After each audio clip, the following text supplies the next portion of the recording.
call the March 12th, 2019 meeting of the Board of Selectmen to order. Just want to remind everyone that the meeting is being recorded. First is the warrant 1919. Andy? Thank you, Mr. Chairman. On warrant number 1919, this week's warrant, we have $637,679 in payroll and $1,122,149 on bills payable. The usual payroll deductions of about $79,000. You'll also see that there is a payment of $55,000 for the master plan. That is the, I believe that's the final payment for the master plan. I understand the committee is going to continue to do a little bit of work on the prioritization, but the consulting portion of that is complete. On DPW, there's a charge of $155,934 for a new dump truck and $23,240 for design work at Maple and Liberty. That is the design associated with the Complete Streets redesign of that intersection. That's basically our local match. That'll be part of it. I forget what the... Actually, I think our local match is about it's 40 quite a to bit higher 50, than isn't that. it? It's shoot, I should have had that with me. No, that's okay. The state match is 172-ish. I forget what our portion of it is. It goes beyond just design, though. Okay. And then further down with Meld purchase of power of $98,063. So Sarah Wood has reviewed this and asks the board's affirmative action. Are there any questions? Nope. Is there a motion to? Mr. Chairman, I move that we approve warrant number 1919. Second? All in favor? Aye. Next, we have minutes of the February 26th meeting. I would make a motion to approve the minutes as written. Second? All in favor? Aye. Okay, Andy, Town Administrator report. Just a couple of updates tonight, Mr. Chairman. Most of what I would provide for updates tonight we'll be talking about later on with respect to the budget and town meeting things and that kind of stuff. Although we'll be talking later about town meeting, I did want to mention as many times as I can get it in that next Tuesday, a week from tonight, is the special town meeting. When is that? Are you just hearing about it, Tom? Late to the party again. So March 19th, 7 o'clock at the Howe Manning School at 26 Central Street. As the Council on Aging often does for town meetings, they will be running bus service from Ferncroft, Ironwood, Fuller Pond, Orchard Circle, Oak Knoll, and Angelica's. And if you need more information, you can reach out to the Council on Aging at 777-4067. As the board members know, I've done a number of informational sessions the last few weeks. The most recent two from last Tuesday and the week prior are on the website, so people can watch those and get answers to some of the questions that they have. We'll be posting a series of frequently asked questions and including answers. So that'll be the FAQs will be going up hopefully as early as tomorrow to try to address some of the more common questions that people have. And everybody should have received the warrant by now. It was mailed on Thursday, I think. So I often speak about development projects that are going on around town. I haven't done that for a couple of months now. So just a couple to point out. One of them, or both of them, I've mentioned before as they were under construction. The new retail plaza that Warren Kelly built on South Main Street, now housing Soul Bean, Middleton House of Pizza, Starbucks, and a couple of other tenants. That seems to be well received and seems to be a fairly busy place, which is good to see. And then at the other end of town, the industrial project at 177 North Main continues. Salem Metals has been moving in for a while and continuing to do that. They've got some more equipment to move over from Lonigan Road. And then on the right-hand side of the project, the other big anchor building there, Regal Fabrics, is moving along pretty well. And then the middle contractor yard, contractor condos is framed now. So moving along, and we're always happy to see commercial development, particularly it helps the residential taxpayers. So that's what I've got for updates, Mr. Chairman. I'll talk about a few other things later on as we get through the agenda. Any questions for Andy? Nope. Great.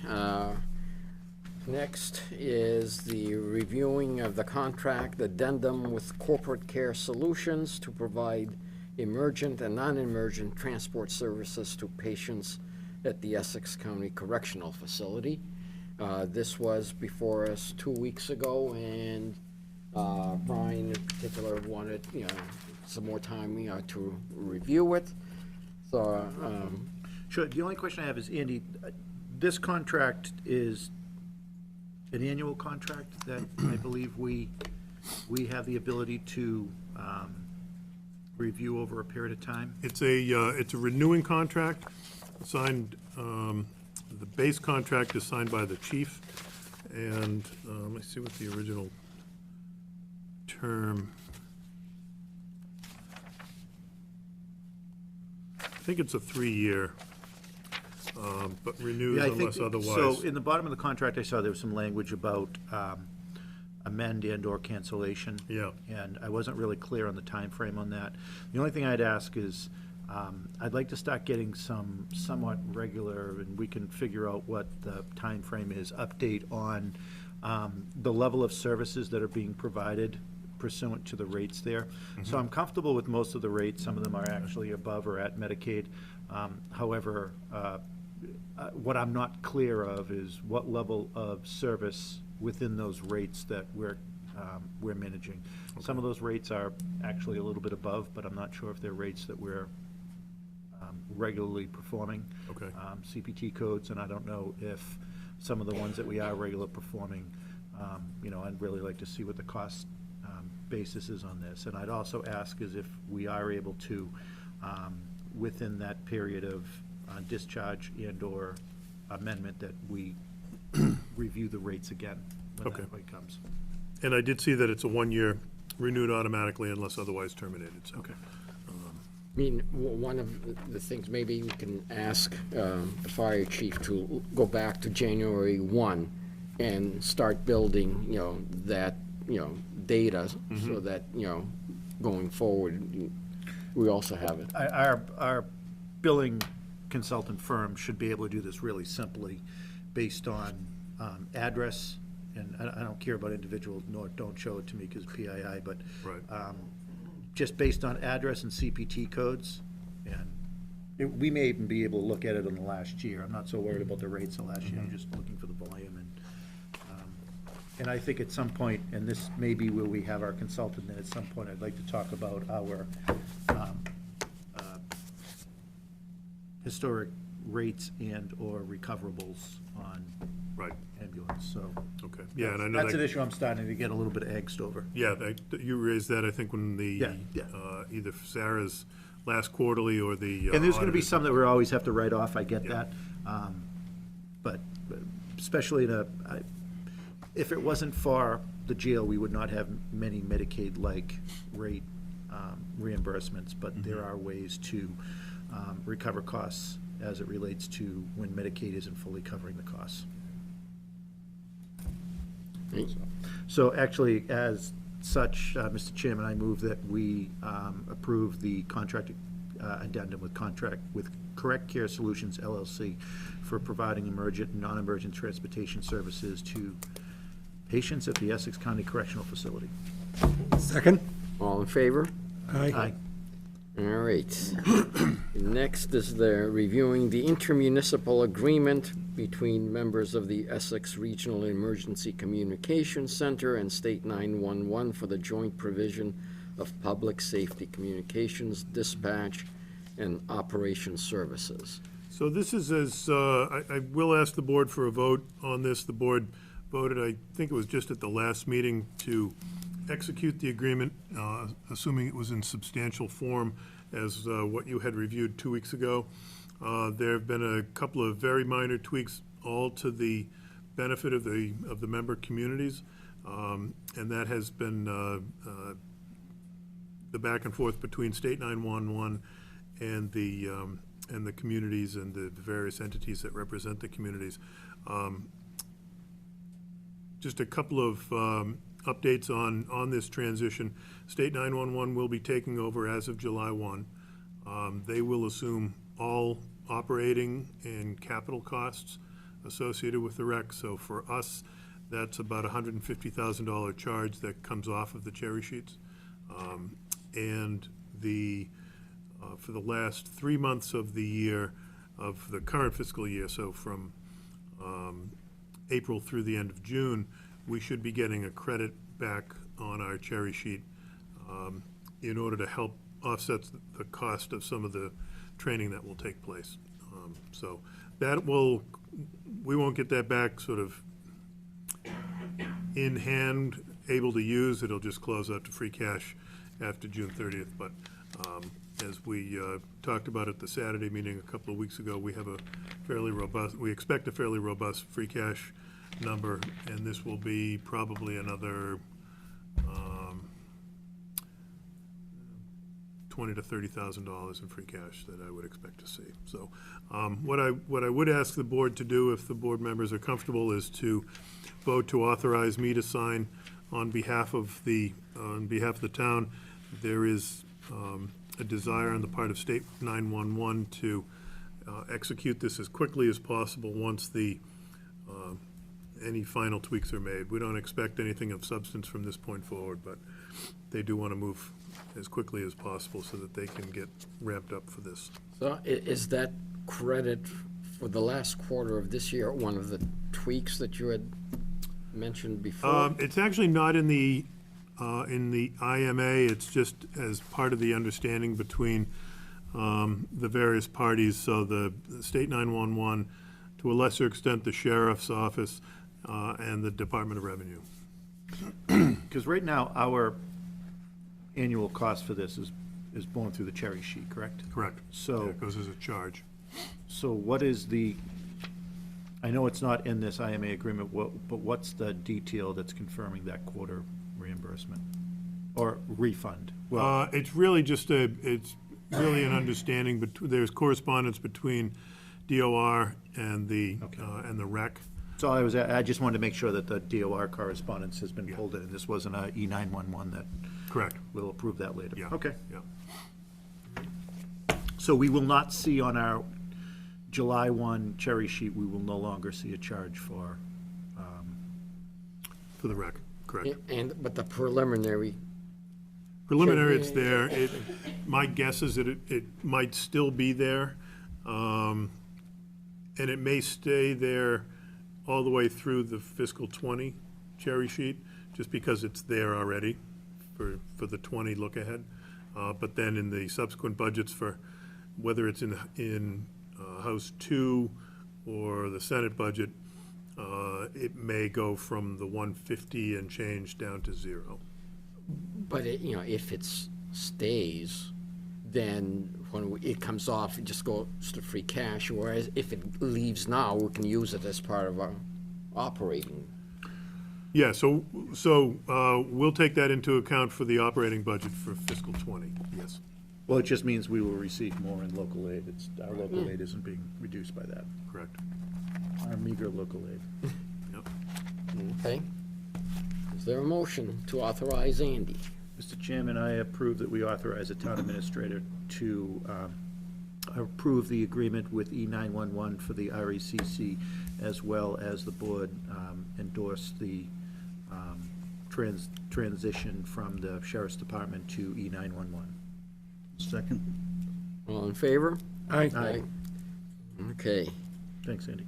Thank you. The next agenda item is the liquor and common victualers license transfer, but it's been labeled a public hearing for 7:35, and it's not 7:35 yet, so we'll skip over to other business until at least 7:35.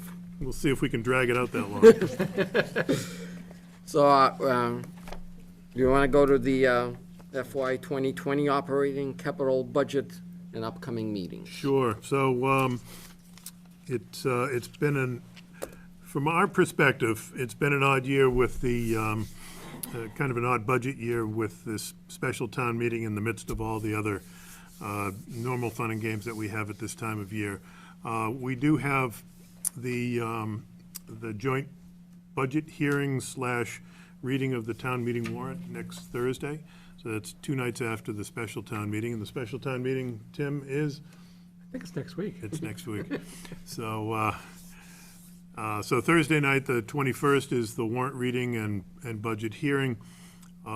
Still a lot of unknowns with the budget. There's very little activity at Beacon Hill this year. It seems a little quieter than normal. And I know that there've been some changes in leadership, especially on the House side, on the Senate side, excuse me, and that could have something to do with it.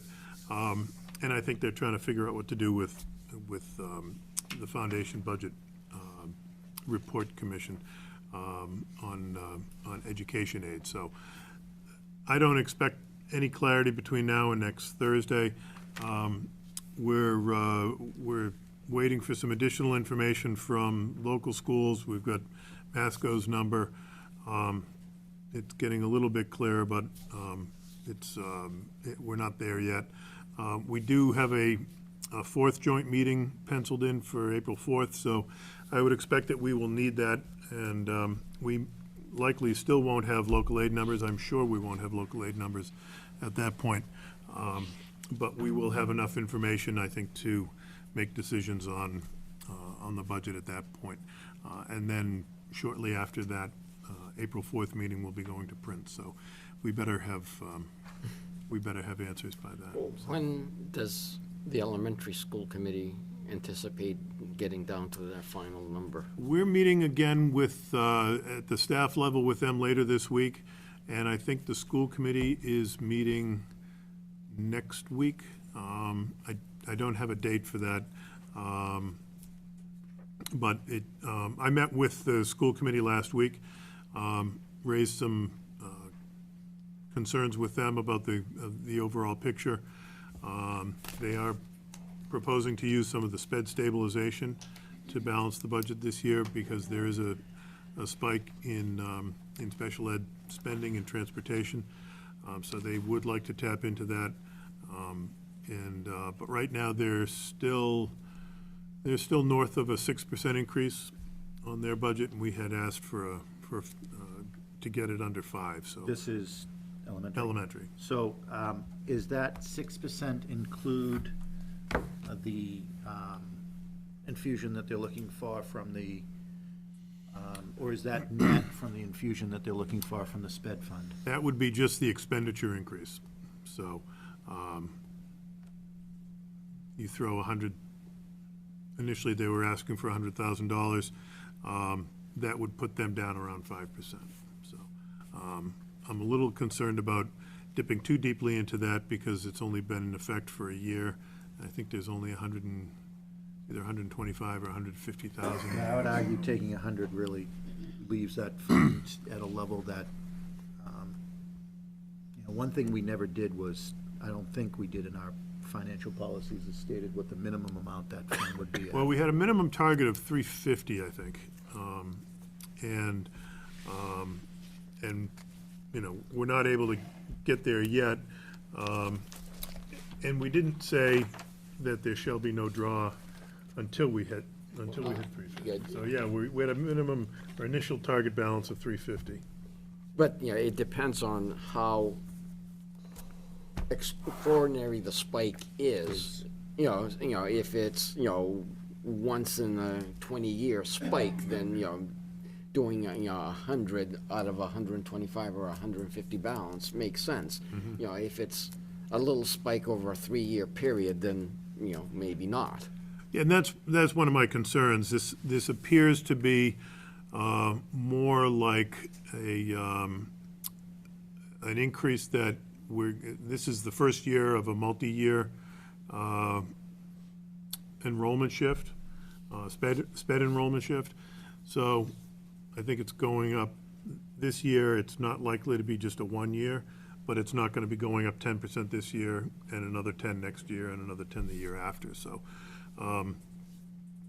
that's why I want to sit down with Steve and his team and And go you should through all this also and figure this all out. involve John Erickson if you can, because since, his financial model Right. underlines, that fund. With that 100 potential of 100,000, that brings the increase on paper to, About 5, so about 5%. I just want to be clear, I think the 5% guidance was not a net guidance, it was an overall. It was an expenditure guidance, Yeah. yeah. So it wasn't it wasn't an impact guidance, if you want to look at it think of it that way. But Well, just remember the 100,000 that's sitting in that account originally came from somewhere, so, right, came from free cash. So which isn't free.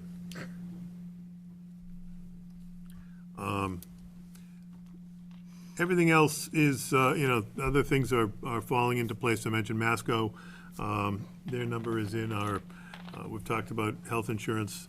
That is settled. Our pension assessment came down a little bit. I think came down about 15,000 from the original. So that's often a something that can kind of move the needle. So so we're in a fairly good place there. So Sarah and I and Tanya and others will be working over the coming week and 9 days to put this into somewhat closer to a finished form in time for the meeting on the 21st. Okay. So at this point, we should take a vote to close the annual town meeting warrant. Mr. Chairman, I move that we close the annual fiscal year 2020 annual town meeting warrant. Second? All in favor? Aye. So actually, I'd ask at some point, it may make sense, I don't know if the board agrees, but maybe having the elementary school come back before us. I know that they're probably going to be back before the finance committee, but, I know we had a little bit of conversation both in the capital piece, some things that were in their capital plan. One of them is the study of changing this parking lot around. I'm not concerned about the study. I'm dramatically concerned about the $2 million slug that they have sitting in next year's capital to actually revamp a parking lot. And I understand why they're looking at this, but 2 million may be a bridge too far.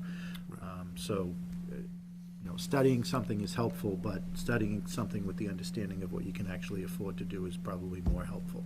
And secondly, I think, given the good news that we have gotten on our, at least for this year, we'll see what next year, the following year holds, on our health insurance rates.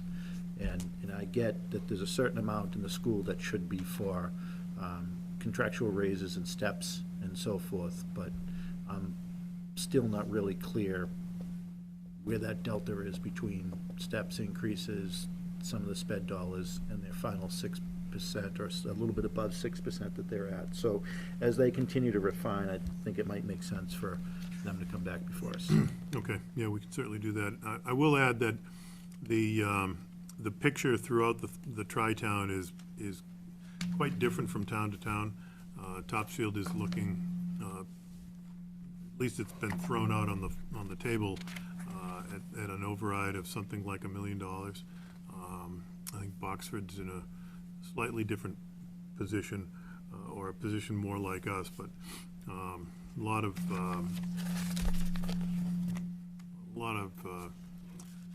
dust unsettled in the tri-town with respect to budgets in general. No, we still have a few minutes. Andy, do you want to talk about the special town meeting? Sure.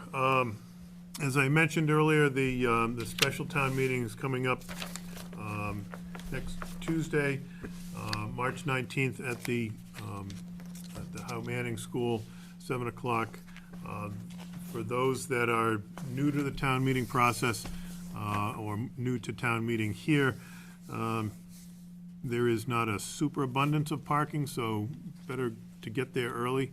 We also, we're hopeful that there'll be a good turnout, and so it does take a bit of time for everybody to get checked in. So leave yourselves plenty of time in getting there, getting a parking space, and getting checked in. I mentioned earlier that the warrant was mailed out the other day, went out on Thursday, or maybe even Wednesday. I think I got the first call either Thursday or Friday. The first call being, always can rely on our Eagle Eye taxpayers and residents to point out that there was in fact a typo, and actually it's kind of a dual typo on my part, and that's in Article 2. The dollar amount in numbers is correct for the master development study. The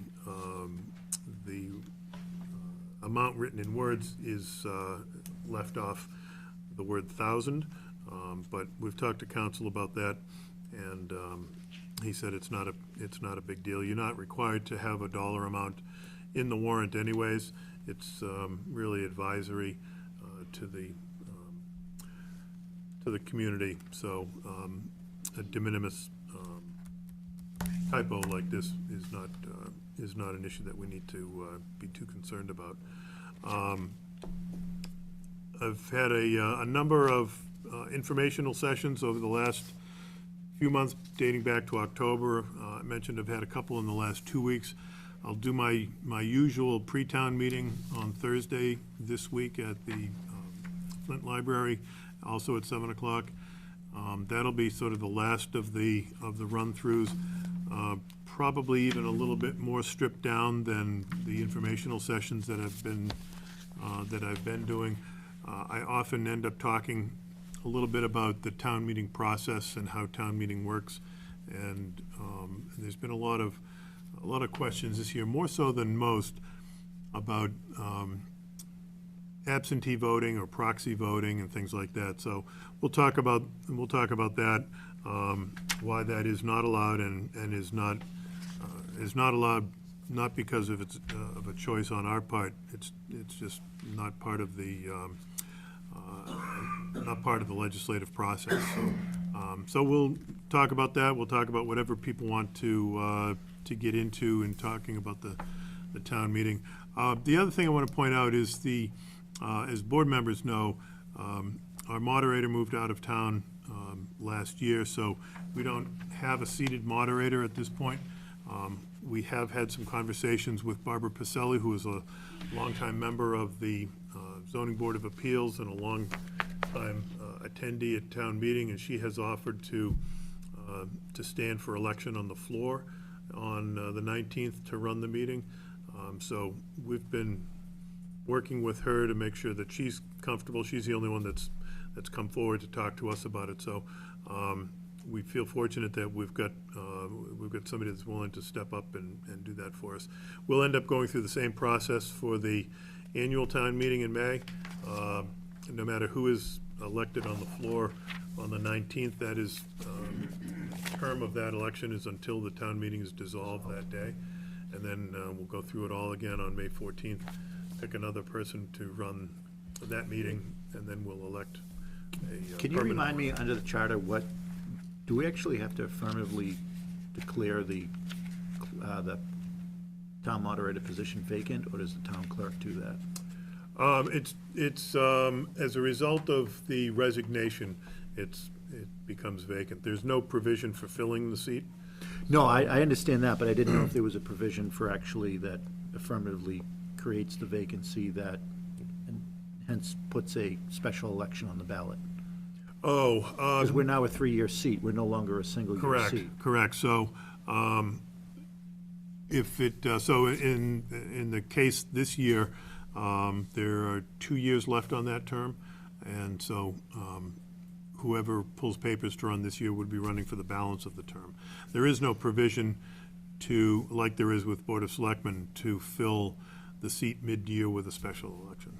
And just a reminder, if you're interested in the position, you can get nomination papers at the town clerk, and they would need to be returned by the 27th, Tuesday, the 27th, or And the there are 26th, rather. still a number of other seats open and uncontested at this point, so there are plenty of opportunities for people to get involved if they want to get involved. And just for clarity on the town moderator position, to serve as town moderator, you cannot serve on another elected or appointed position within town. That's correct, Which is always that's always the rub, because, you usually look at people and you say, oh, that person would be a good moderator, but they're on, another committee already. So many of the people. Well, maybe it's a way to move somebody out. You talking to me? It's subtle, but, so, I think that's, unless you need me to talk for a few more minutes, I can. Well, no, I just, wanted, go back, to the annual. We've received a couple of, citizens petitions. One relates to, recording for broadcast, certain, boards and committees. And we did, at the operating, budget meeting in February 2nd, we did talk about, including more funds in the, cable, budget to be able to, accomplish this.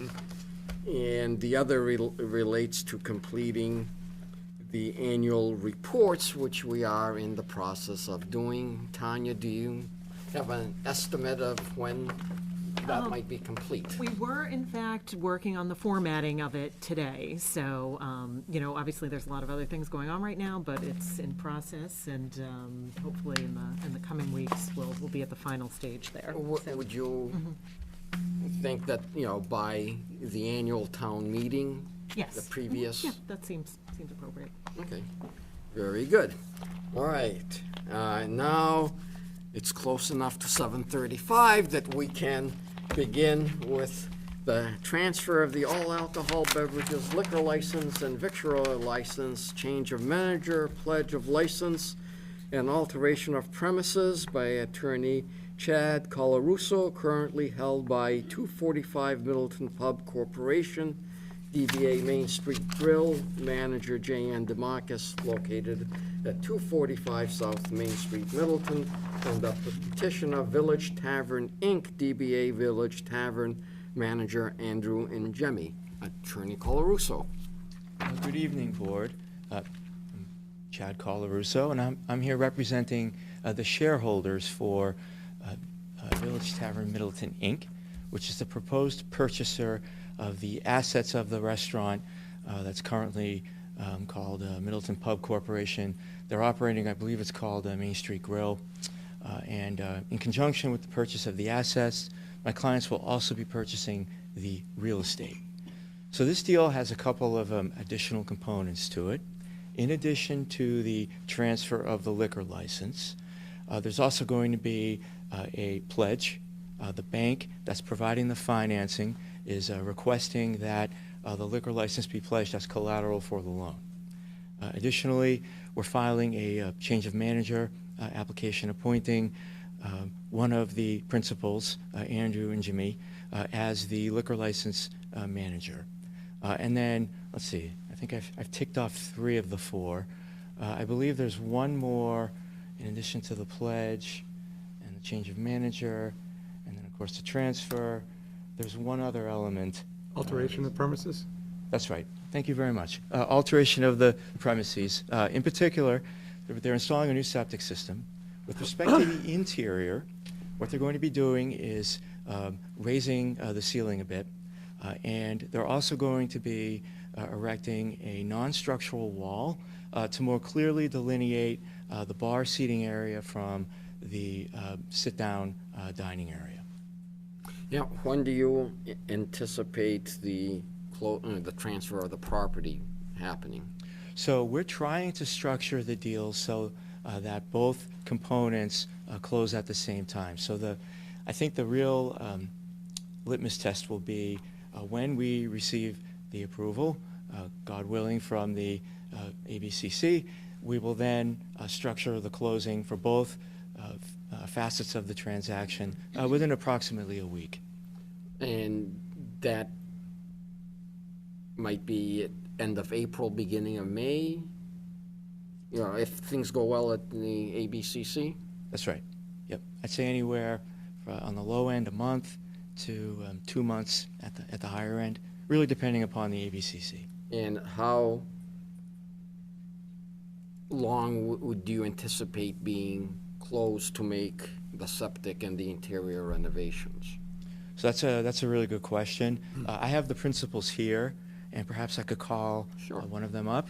So we have Andrew and Jimmy, Arthur and Jimmy, and Alex, and whomever you think is best equipped to talk about the renovation schedule. So this is Andrew and Jimmy. Hi, Board, how are you? About 4 to 6 weeks, I'd say, estimate. So you would anticipate being closed that entire time? Yes. Okay. And, well, you're up, you might as well talk about, your concept and what will be new and different, give you some free advertising. absolutely. Because people do look at these meetings. Absolutely. So we have a American food concept. It touches on Mexican and Italian. We have a #1 award-winning burger in Salem for the past couple of years. Our prime rib and our entrees are all very well-rounded pasta dishes. We have an extensive appetizer menu for bar snacks, and our reviews on Google and TripAdvisor have been in the 4s, 4.1, so people seem to like us. It's our 7th year open. We have a game area that we would be putting into the Middleton address, and a area for kids to go and play some skee ball and some video games so parents can sit down and relax a little bit and have a glass of wine. And Is that also included in this application? I believe so. It should. I must have missed that. So I don't, my understanding was that the entertainment license is a separate application with the town as opposed to the ABCC. Yeah, so what I'm saying is, because you're looking for the transfer of the alcohol license tonight, and that, are you saying that you'll be coming back at a later time for the entertainment, common victular and all of that? That's correct. Got it. Okay. We don't anticipate that will take as long. Well, no, you're actually coming before us for the both liquor and victular license this evening. Right. So you'll just come back at a later We'll just come date? back for the entertainment, right. Okay, got it. Because there was Okay. some uncertainty about how many pool tables they wanted to install. And so rather than have to backtrack, better to renovate, get a better sense as to the layout, and then see where things stood at that point, and come before the board at that point in time. If I could, Mr. Chairman, so in your, and I know that you're planning on putting up a non-load bearing wall, are you looking to take what I would call, when you walk in to the left and straight ahead, the traditional restaurant seating area, is that expected to get much smaller with less seats? Yes, it is. And- And that'll accommodate our new septic system that we're putting in. And how much smaller is it anticipated to get? I believe it is, that current location has 180 seats, and we're going to be, that's what's written, and we're going to be around 140. I believe that's the correct number. In the restaurant area? Oh, the actual restaurant area? So what I'm trying to figure out, because, and I get, and you'll be back later for your entertainment license, but what I'm trying to get to is, what is the size of your bar area going to be? What is the size of your traditional restaurant area to be? And at least given your thought today, what is going to be your entertainment area? And I assume you'll probably come back before construction begins, obviously. That's correct. All right, so there's going to be 140 seats total. I'd say 60 will be in the dining room. The rest will be around surrounding the bar booths. You probably know the area. And then we propose a kind of like a line of high-top tables to separate the dining area from the bar area. Those walls that you may remember will all be gone, so it'll be a little more open. Yeah, yeah, okay, understood. And now you have another location Yes. in Salem, and there've been, some articles in the paper Yep. about, issues with, the liquor license. So if you could, speak to, what were the issues and what were the resolutions? Okay. So we've been open for 7 years, and we have close to 400 people in the restaurant on a Friday and a Saturday night. And with the amount of people that come in during the week, I say 3,000 people pass through our doors on a weekly basis. So over the last 3,000 over the week times 52 times 7 years. So it's a lot of people that we deal with, obviously. Over the past 7 years, there's been 3 incidents that we were called before the board. The first one was one time in those 7 years with those 3,000 people a week that there was a person under the age of 21 in our building drinking alcohol. They were caught. We were brought to the board. Before we went to the board, we went out and purchased I can't remember what the exact cost was. It was like a $2,000 to $3,000 scanning machine that connects to some sort of database, and it scans all the newest cards and picks out little details and says, this is not correct, this is not correct. We have a book of over 250, at this point, fake IDs that we've taken off the street because of that. So, Would you have that same system? absolutely. Here? It's just, it gives you peace of mind as an owner, that, we have this piece of technology. You're not relying on human eyes, which, these things are literally made to deceive the human eye, but that machine really picks up on them. May I interject for a moment? Sure. My clients aren't anticipating the same sort of customer demographic as what they frequently encounter at the Salem location. You have a number of tourists, so very different IDs from all over the country, all over the world even. And you also have a number of colleges. So you're dealing with a much younger age group. That's not what's expected here. That's certainly not the way they're going to market the Village Tavern Middleton location. Yeah, we're expecting our main demographic to be families, young families.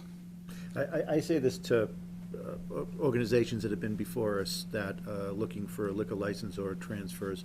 Many times they ask for a closing time that we kind of laugh at them because the time that they're anticipating they'll be closing, all the sidewalks are already rolled up in Middleton. This is, we've seen that with multiple, one of the other restaurants down the road. Even McDonald's. Yeah, McDonald's came in and asked for a 24-hour serving license. We said, great, and they said, absolutely, we'll stay over 24, and a couple of months later, they started closing again, because the sidewalks kind of roll up at a certain hour here. We do get a little bit of a Halloween business here, because we have big trick-or-treating, but nothing like you get in Salem. So. Thank God. The other issue I quickly wanted to point out was I only disclosed 2 incidents. Yes. And that's because the third incident did not lead to any sort of official action against the license.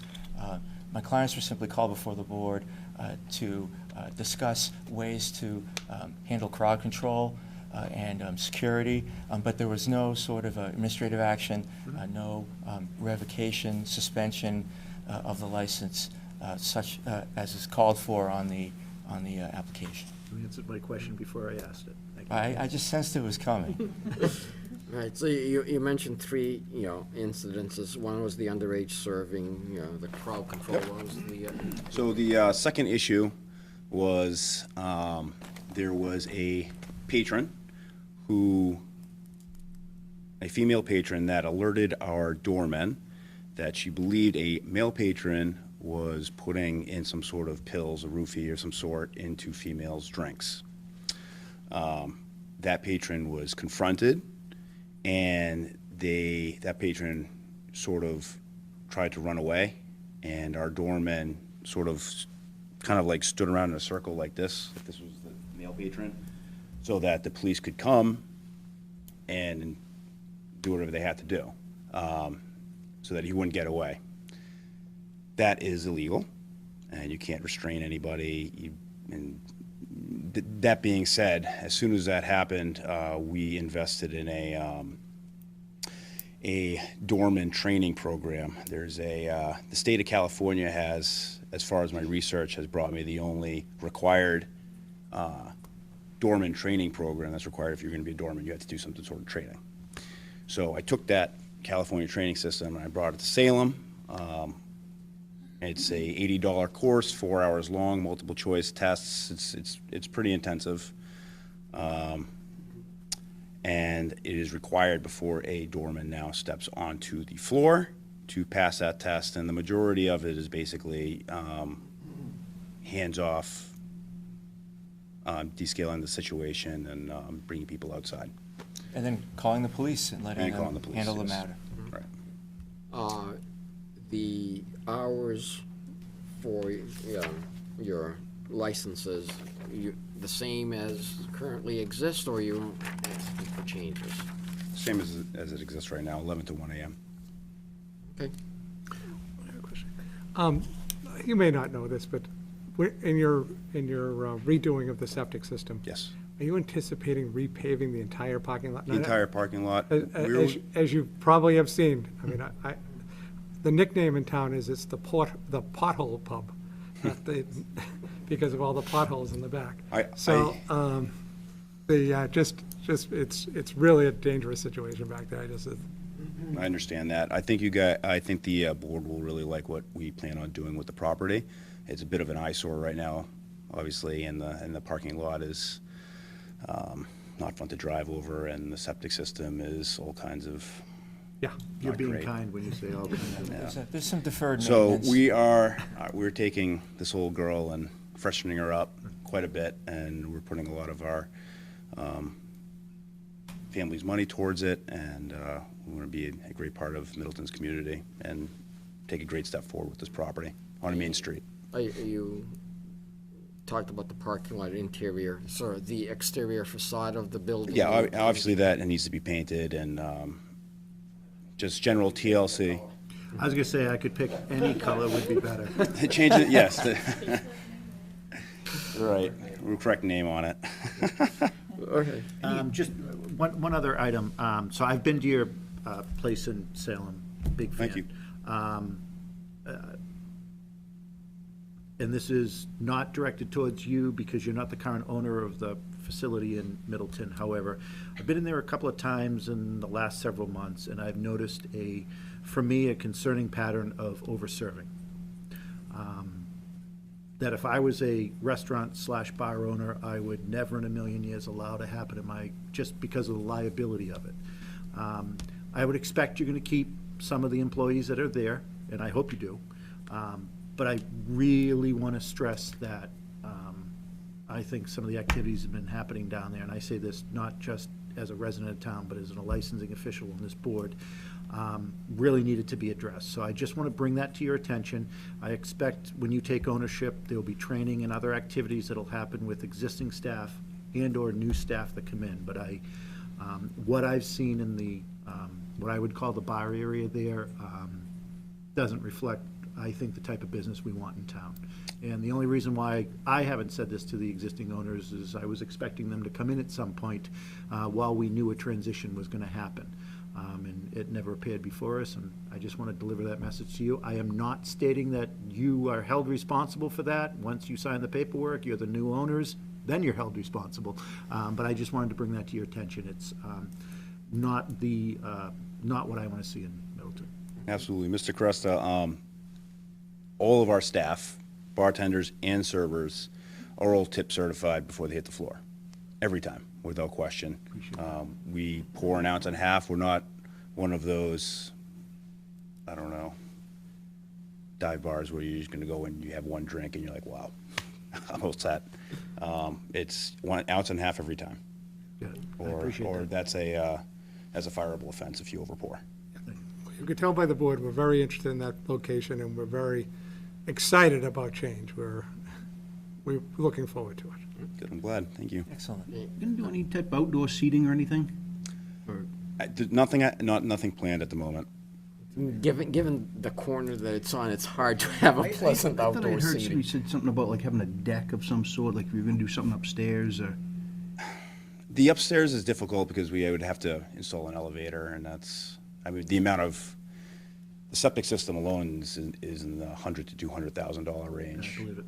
So, it's a little give and pull, you know what I mean? You can't have it all. It's also the same reason why you can't come to the second floor of our town hall. There you go. All right, there's some public here. Is there anyone wanting to make a comment? The whole front row is barred, I like that. All right, Mr. Chairman, I move that we approve the transfer of the all alcohol beverage liquor license and the victualler license from the current owners, which is J.N. DeMarcus, located at 245 South Main Street, Middleton, which is Middleton Pub Corporation, doing business as Main Street Grill, and we transfer that to Village Tavern Middleton Incorporated, doing business as Village Tavern, with the manager Andrew and Jenny. Thank you, board. Oh, sorry. Oh, sorry. all in favor? Aye. Thank you, board. Congratulations, good luck, welcome to town. Well, we look forward to having you. All right. We'll make you proud of your decision. Our next agenda item, do we have anyone here for, Nope, this is a curious little one for the DoubleTree. This was supposed to be on a few weeks ago. I think it was the night that we got snowed out. In the interim, the person that they were going to transfer the management to has left the company, so they have asked to withdraw tonight. They'll be reapplying for a change in manager to a different So- manager. so right now, there is no manager. There has not been a manager there for several months. Kate Brill Daly has been named the GM of the facility at this time. So I think the concern I have, and I know this isn't a public hearing, but I had asked for them to absolutely be before us at our next meeting. The concern I had when we had this on our agenda once that they actually didn't show up for, which was a couple of meetings prior to that. And in their application, specifically the date that they were supposed to put the date on the application of when that they were submitting the application was blank. And what I had no idea from is the previous general manager, or the holder of the liquor license, when they had left. And this has been an ongoing problem with this facility, including the previous owners of the facility. So I'd ask for them to be before us at our next meeting. I want to know clearly when the individual left the first time, and when the application was made to us after that individual left. They had promised us at previous iterations that this would not happen again, that there would be several months without a manager down there, and we're now at several months without a manager down there. So someone should be here at the next meeting, whether they're ready to appoint someone else or not. Okay? And just their attorney isn't good enough. You need someone that works for the company that is of some level. You know, under the previous ownership, when we had these problems, we had suspended their license, for a period of time, held in abeyance, if they, behaved, for a year, and that managed, to do the trick. If need be, we'll do the same thing with them. Yeah, so if they're not going to be here at the next meeting, then I'd ask at the next meeting that we hold a public hearing or revocation or a suspension. All right. Do that to them. Is there any new business? When's the special town meeting? We'll have to ask Andy. I hope you all come. It's a big, decision. It'll have ramifications for years to come for the town, so please come and express your point of view. Do we have a need for an executive session? We don't. Okay. So at this point, I make a motion to adjourn? Second? so we are adjourned.